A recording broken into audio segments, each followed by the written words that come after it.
क्या हमारे ऋषि मुनि पागल थे जो कौओं के लिए खीर बनाने को कहते थे और कहते थे कि कौओं को खिलाएंगे तो हमारे पूर्वज को मिल जाएगा?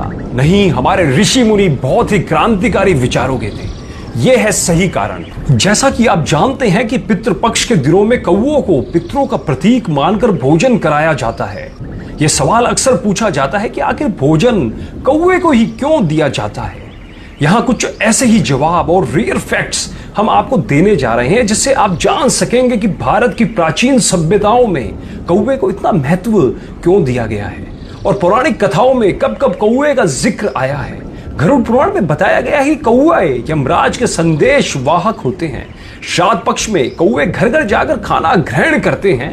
इससे यमलोक में स्थित पितृ देवी देवताओं को तृप्ति मिलती है। लेकिन इसका एक और वैज्ञानिक कारण है और वो है बरगद और पीपल के वृक्ष। ये दोनों वृक्षों के टेटे कौवे खाते हैं और उनके पेट में ही बीज की प्रोसेसिंग होती है। बिल्कुल सही कह रहा हूं, कौवे के पेट में इन बीजों की प्रोसेसिंग होती है और तब जाकर बीज उगने लायक होते हैं। उसके पश्चात कौवे जहां जहां बींट करते हैं, ध्यान दीजिएगा, कौवे जहां जहां बींट करते हैं वहां वहां पर यह दोनों वृक्ष उगते हैं। दोस्तों, आपको एक बात और बता दूं, पीपल केवल जगत का एकमात्र ऐसा वृक्ष है जो राउंड द क्लॉक ऑक्सीजन यानी O2 छोड़ता है और बरगद के औषधि गुण अपरंपार है। देखो, अगर अब ये दोनों वृक्ष को अगर हमें उगाना है तो बिना कौवे की मदद से संभव नहीं है, इसलिए कौओं को बचाना पड़ेगा। अब आपको एक बात और बताता हूं कि मादा कौआ भादो महीने में अंडा देती है और नवजात बच्चा पैदा होता है। तो इस नई पीढ़ी के उपयोगी पक्षी को पौष्टिक और भरपूर आहार मिलना जरूरी है। इसलिए हमारे प्राचीन ऋषि मुनियों ने कौओं के नवजात बच्चों के लिए हर छत पर श्राद्ध के रूप में पौष्टिक आहार की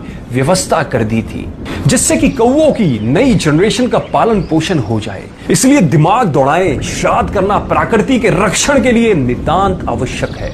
ध्यान रखना, जब भी बरगद और पीपल के पेड़ को देखो तो अपने पूर्वज तो याद आएंगे ही, क्योंकि उन्होंने श्राद्ध दिया था। इसलिए ये दोनों उपयोगी पेड़ हम देख रहे हैं। एक बात और बोल देता हूं, कुछ लोग जो कि सनातन धर्म पर उंगली उठाते हैं, सनातन धर्म पर उंगली उठाने वालों, पहले सनातन धर्म को जानो फिर उस पर उंगली उठाओ। जब आपके विज्ञान का कुछ भी नहीं था, हमारे सनातन धर्म को पता था कि किस बीमारी का इलाज क्या है, कौन सी चीज खाने लायक है, कौन सी चीज खाने लायक नहीं है। अतः ज्ञान का भंडार है हमारा सनातन धर्म। हमारे समस्त वेदों में, हमारे समस्त पुराणों में ज्ञान का भंडार भरा पड़ा है और उनके नियम विदेशी शिक्षा पद्धति में पढ़ के केवल अपने पूर्वजों ऋषि मुनियों के नियमों पर उंगली उठाने के बजाय उसकी गहराई को जानिए और आपको पता लग जाएगा कि वो लोग कितने वैज्ञानिक थे।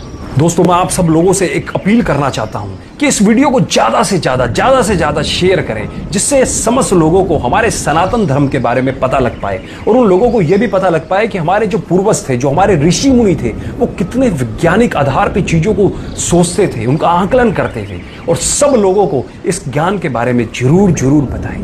धन्यवाद।